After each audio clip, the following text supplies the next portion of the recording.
Good afternoon. For the final time on the final day of the Feed the World stage here at New Scientist Live, we're delighted to be joined now after a long discussion on Saturday and Sunday over many of the issues affecting agriculture by two people who are actually living it on the front line, two farmers from the NFU Student and Young Farmer Ambassador Scheme, and they're going to be talking about the issues as they see it on farm and their thoughts on the industry and how that could change in their professional life. So only a small topic to discuss at the end of the day then.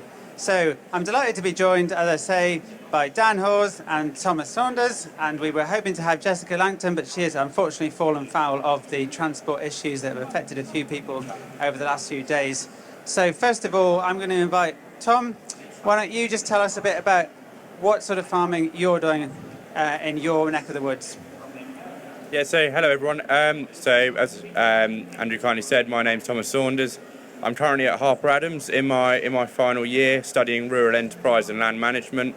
At home, my father's he farms arable and sheep, so sort of a bit of mixed farming there for you. So sort of get to see a little bit of everything. It's probably a small to medium-sized farm, so sort of looking really at input costs at the moment and how we can keep those down, and looking at every other option to make sure that the farm is a profitable business.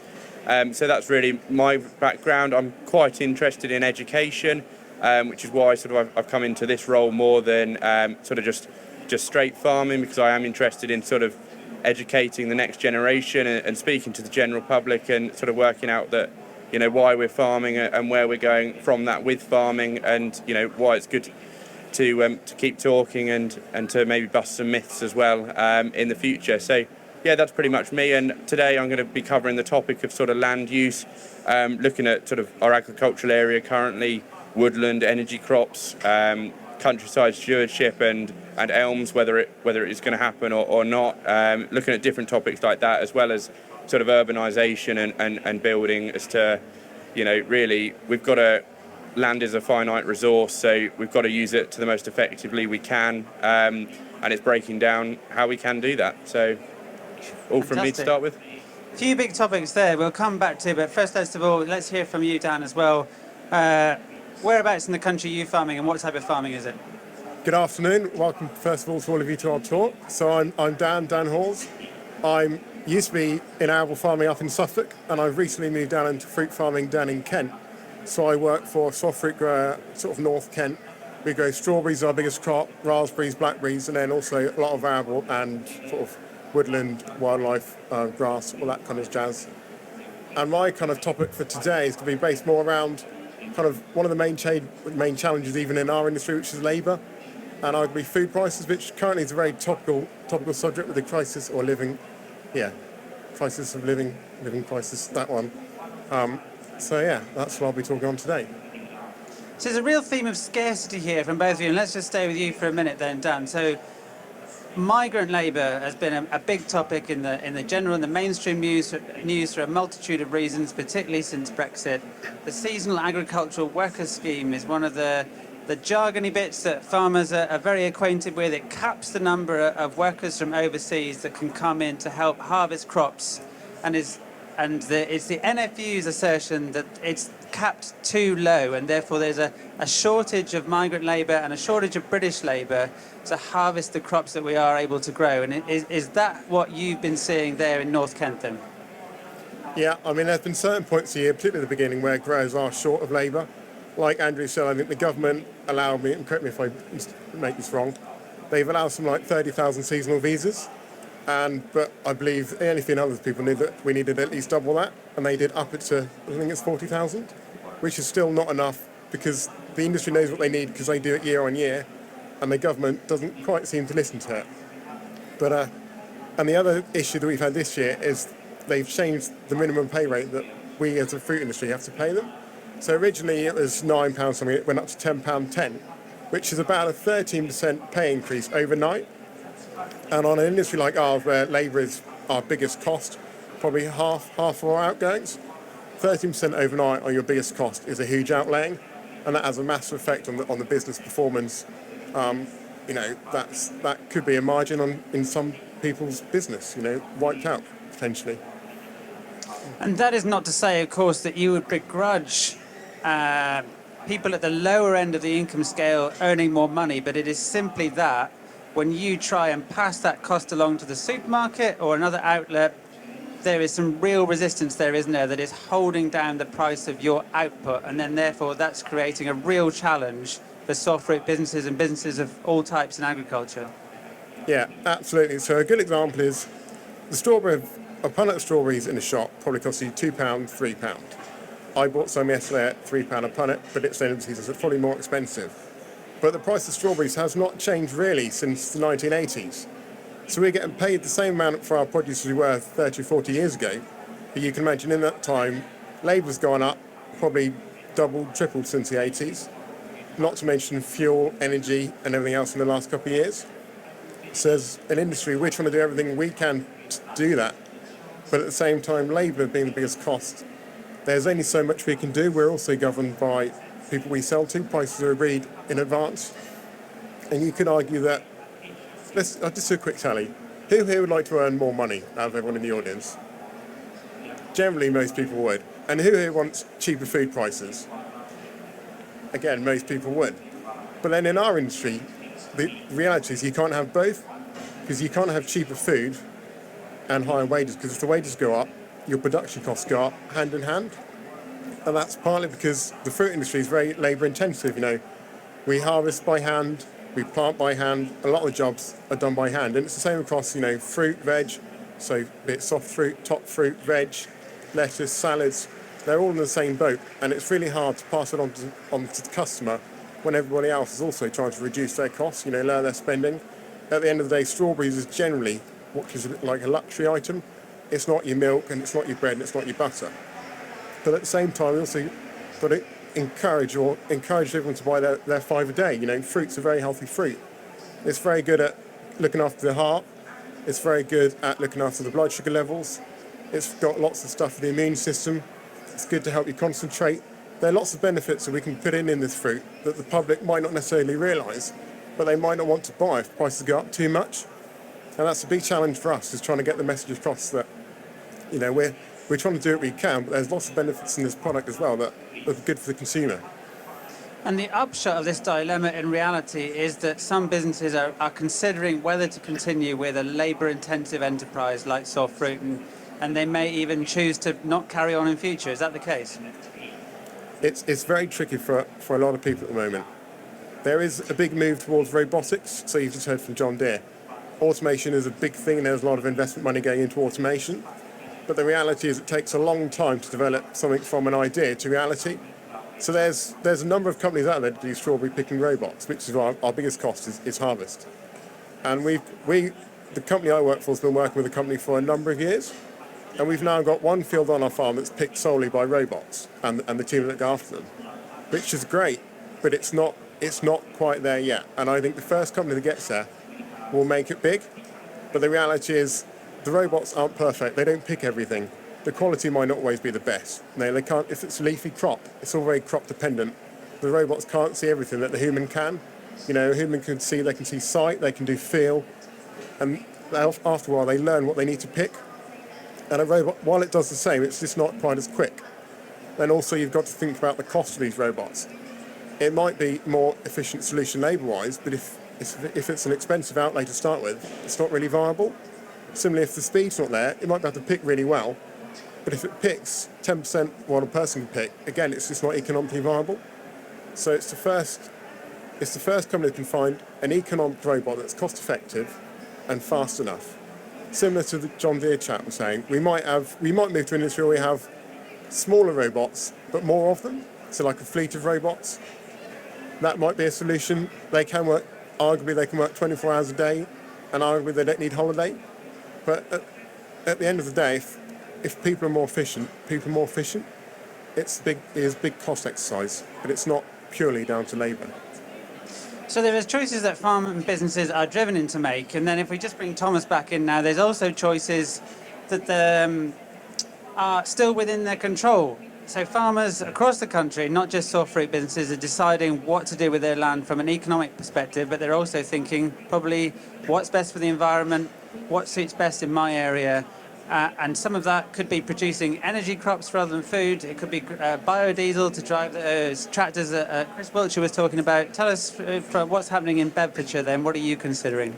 Yeah, so sort of probably the most common thing at the moment is looking at the environment. A lot of farmers are now in a scheme called Countryside Stewardship, which I personally think is very good and can be used very effectively, because at the end of the day, there was a conversation earlier here about land sparing and land sharing, and it's a perfect example of land sharing where, we can produce food. The food production happens in the most productive areas of the field, but those field corners, the headlands, where perhaps is not as efficient, then we can be putting those into wildflower mixes to, or wild bird mixes to aid our wildlife, our bees, our farmland birds. So in terms of the environment, I think that is very, very important, that sort of they're not mutually exclusive, food production and the environment. They can work together, they can work in harmony, and it's just a matter of finding the best way to do that. And I think in some of these scenarios where we are just rewilding fields without sort of perhaps much thought as to what we're doing, that's perhaps not the best way to go about it, but more conscious thoughts of picking out the right areas to grow food, the right areas to look after the environment, then that's probably the best way to go. And on other topics, sort of looking more at, say, at woodland and trees, sort of you may hear in the news quite a lot that sort of offsetting carbon will plant a lot of trees. Now, while this can work, at the same time, it's got to be right tree, right place. If the tree's in the wrong place and isn't doing well, then it's not going to sequester much carbon. But if it is, then it will. So it's just about using our intelligence and common sense, and having forward planning to making this a success, rather than rushing through. And as Andrew mentioned, energy crops. Obviously, the energy crisis is quite a topic at the moment. But when looking at food production, should we be growing energy crops on land that could be used to grow wheat, barley for our consumption? And it's a debate to be had. I'm not here to sort of argue either way, but just presenting that argument to you. Should we be using land that's possible to produce food, to produce energy, when we've got a growing population, and other uses such as we're building more and more houses, we've got HS2, other transport infrastructure projects. Sort of the amount of land is diminishing, and we obviously still need food. Food's a necessity. So it's very important that we balance that food production with other land uses as well. And one of the big debates at the moment is being paid for carbon sequestration. And some farmers are really concerned about the idea that a big polluting company from outside of agriculture can come in and basically get their carbon emissions off their own balance sheet by simply paying a farmer to store carbon for them instead. Now, that could be a new and handy revenue stream for agriculture, but ethically and morally, perhaps it presents a bit more of a dilemma about whether it's farming's role to clean up more dirtier industries. What's your view on that? So my view, farmers are custodians of the environment, and at the end of the day, whilst they're there to produce food, farmers will see their role as looking after the environment as part of producing food. You've got to look after that soil, and it's in the farmer's interest to be a custodian of the environment, because if they look after their soil, then it will increase their yields, and they'll get better returns from it. Whereas if they don't look after the environment, then it will affect their income at the end of the day as well.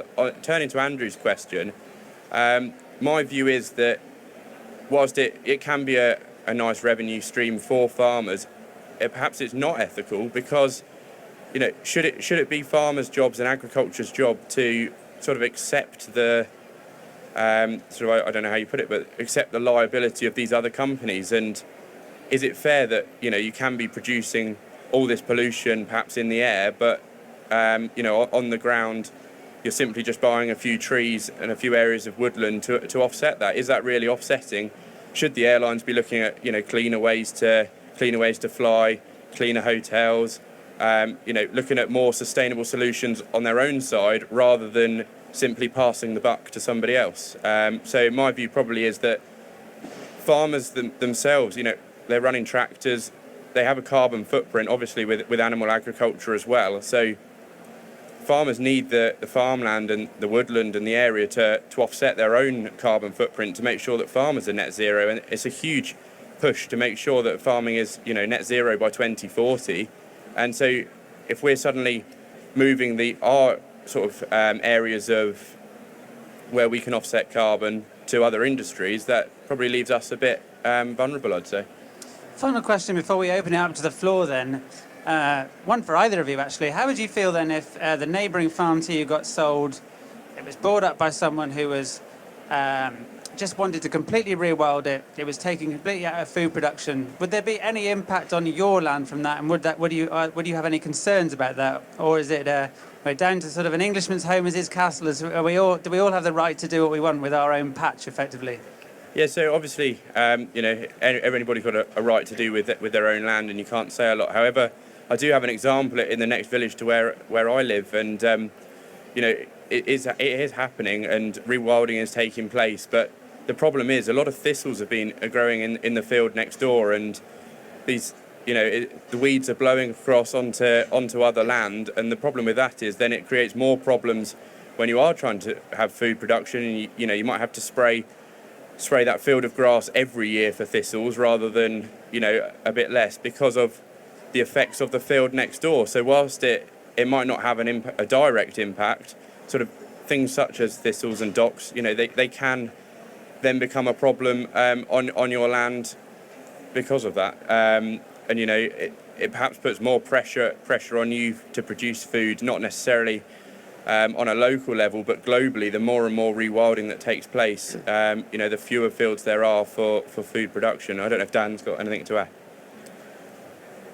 I mean, yeah, absolutely. If you want to do some rewilding, that's a great thing to do potentially, but I do think it needs to be a bit more thought about. So if you want to rewild an area, maybe don't pick some really good soil that can grow really good yielding crops of wheat, barley, other food for human production. Use somewhere that's maybe less suited for food production. That way you can do the rewilding, but at the same time you're still enabling food production to be as productive as it can be. I personally don't see the point in doing it on top grade soil. I just think it's a waste. It's a bit like building houses on really good fertile soil. You've got lots of other places you could do it, so why do you use a limited source or limited resource we've got, such as good soil, to do that on? That's my personal take on it. Ethical, moral, environmental, financial dilemmas that these farmers are facing, and farmers across the UK and the world are facing. You've got a great opportunity here to ask them any questions you like now, and I'm going to hand over to you first, sir. Yeah, I notice when I drive around, there's a lot of farmers seem to be chucking loads of solar panels over. Is that a government incentive or financial? What's causing that, and are you worried about it? Do you want to go first?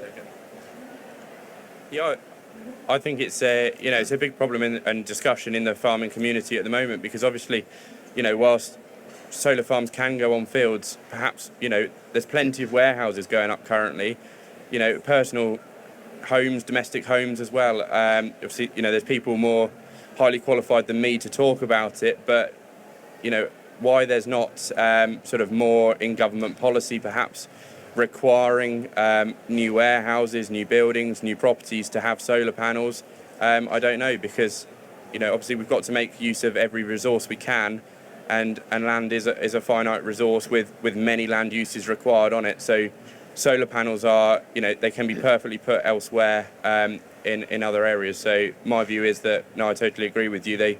They should be on, domestic properties, warehouses, industrial buildings, wherever else we can.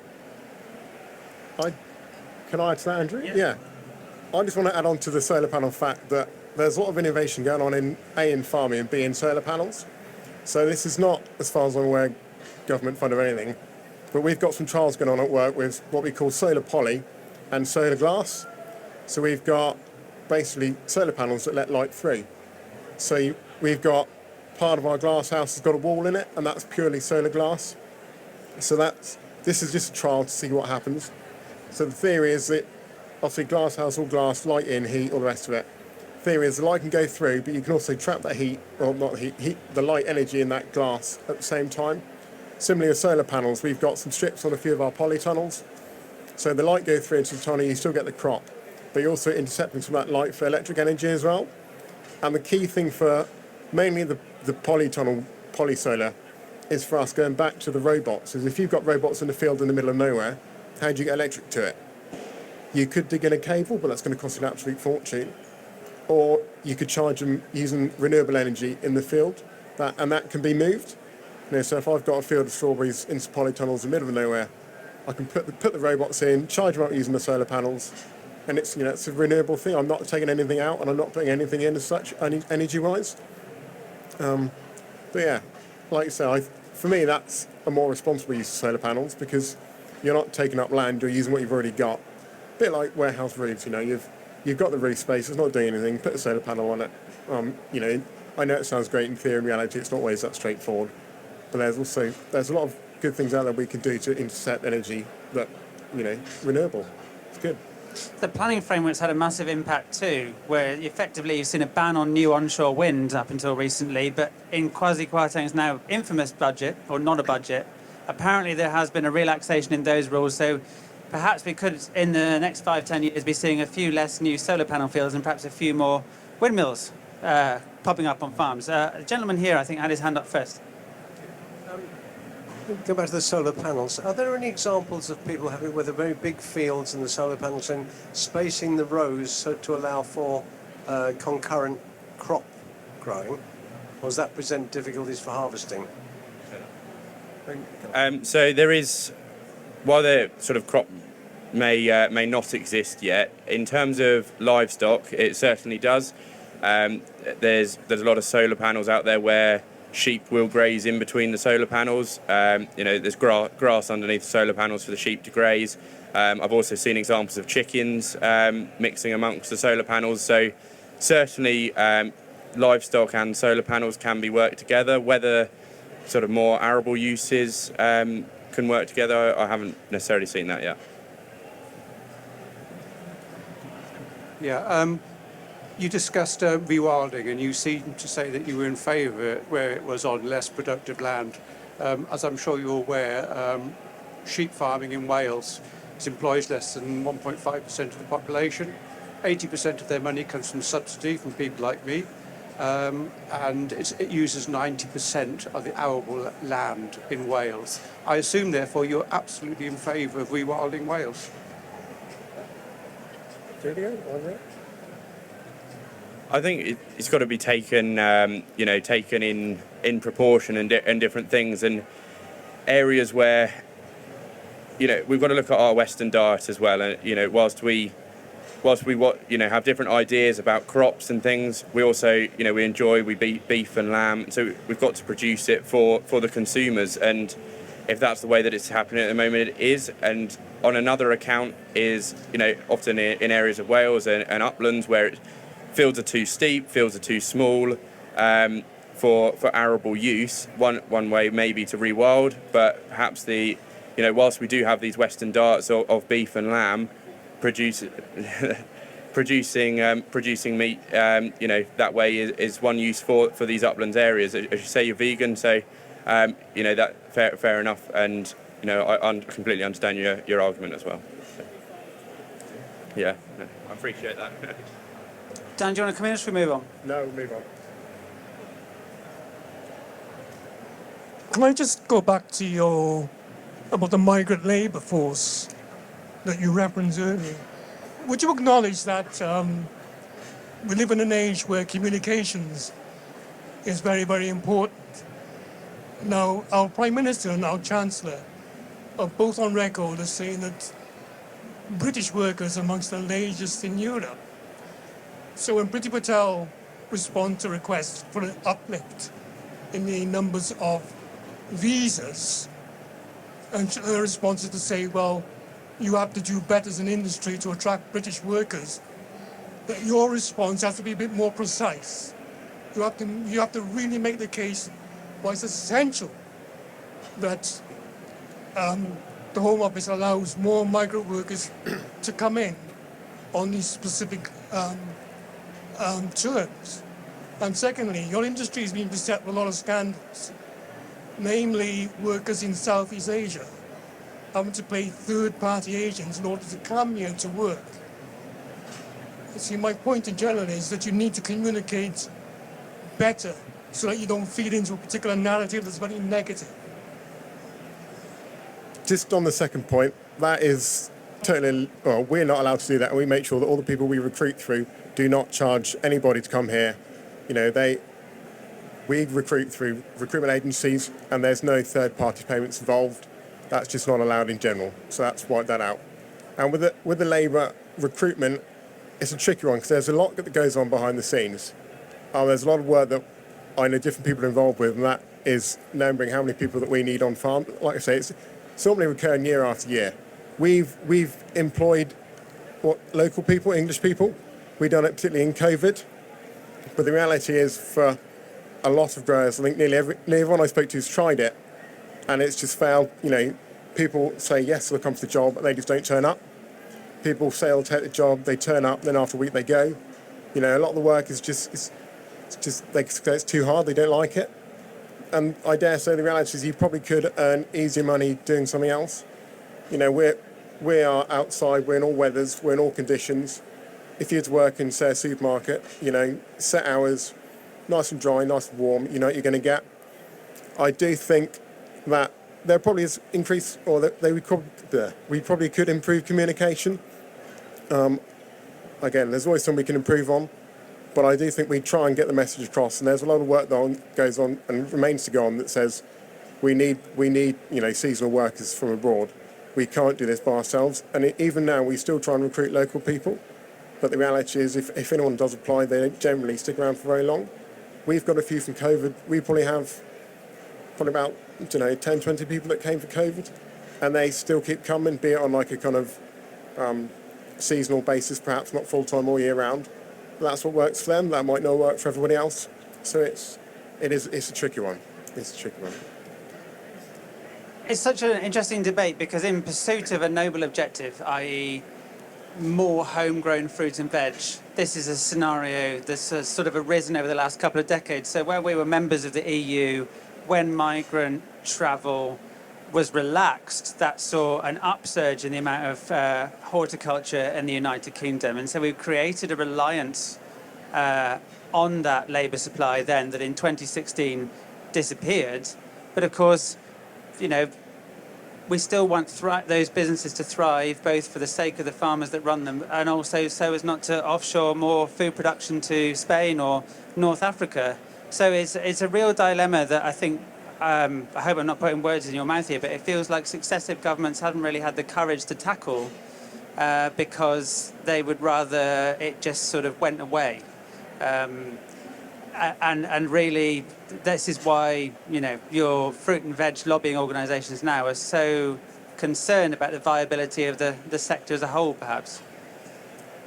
Yeah, I think it's tricky when I'm probably not the most qualified person to speak about it, but I tend to think, you know, if you think of world trade, they probably think, to a certain extent, we can just buy stuff in, ship it across, easy peasy. But then you've also got food security and local, you know, if you think of carbon, you want it to be local. We're still producing strawberries now into November. It used to be kind of 6-week period for fruit.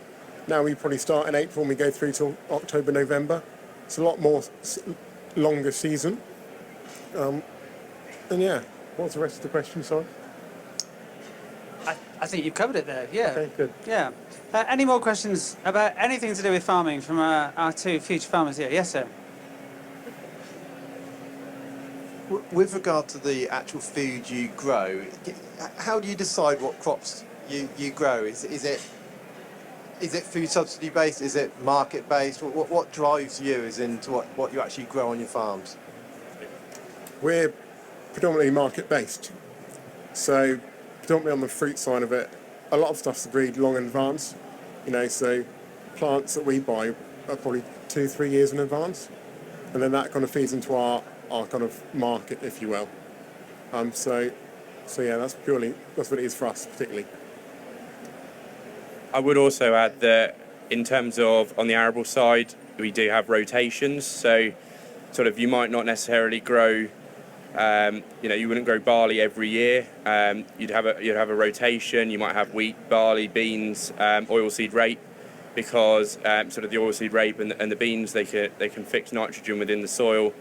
Which then, following the next year with wheat, will then produce a better wheat crop for you.